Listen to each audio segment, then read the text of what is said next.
only bark a cough brought on by the sustained constriction. Very soon, saliva frothed at her lips, and stiff hairs rose up on her shoulders and spine. The moose had entered a full panic.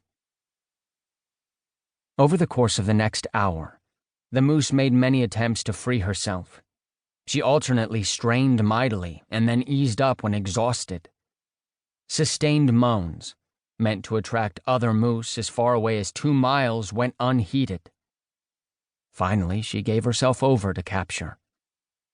And once she ceased struggling altogether, the snake thing slackened its tension at her neck, almost as a reward for relinquishing all efforts to escape. There, standing at the lip of the stream, the moose and her unborn calf managed an uneasy sleep. Dawn broke. No other animals approached the stream, as would be normal in the early hours, the water source surely known to be non-potable. If birds nested nearby, they remained silent.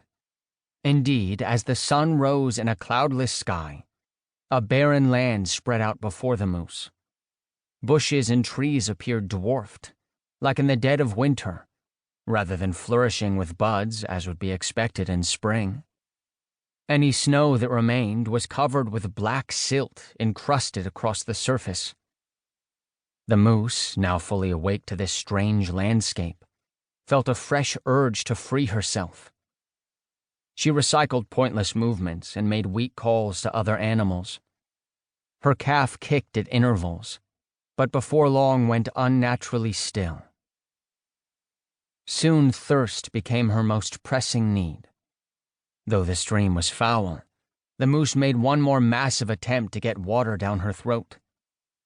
She pulled against the snake thing and managed to poke her snout a few inches into the water.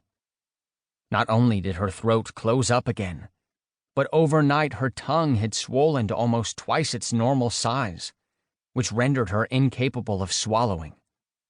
So whatever water did manage to seep into her mouth went nowhere.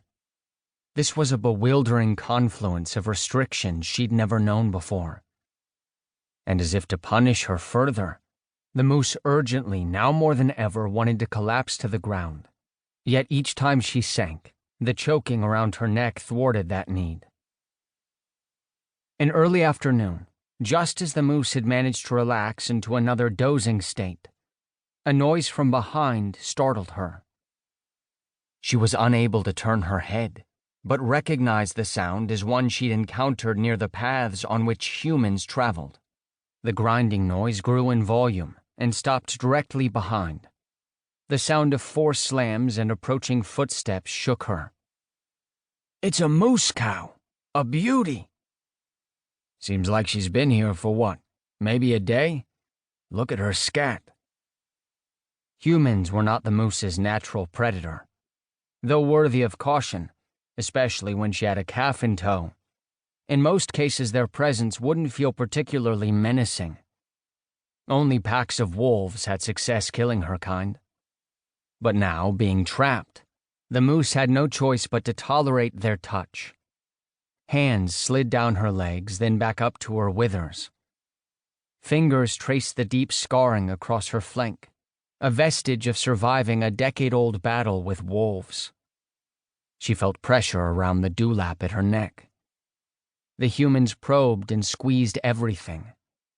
When they rubbed the fur at the moose's belly in circular motions, her calf responded with a weak kick. "Wow, she's pregnant.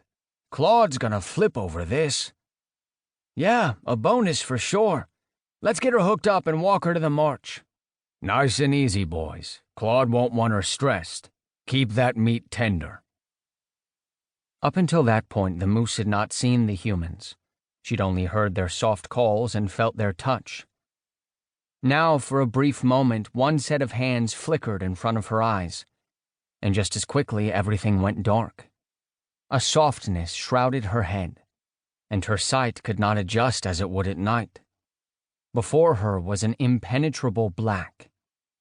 Nature did not know this hue. The men drove around to the front of the moose and tethered her to ropes connected to winches at the back of the truck. Slowly but insistently.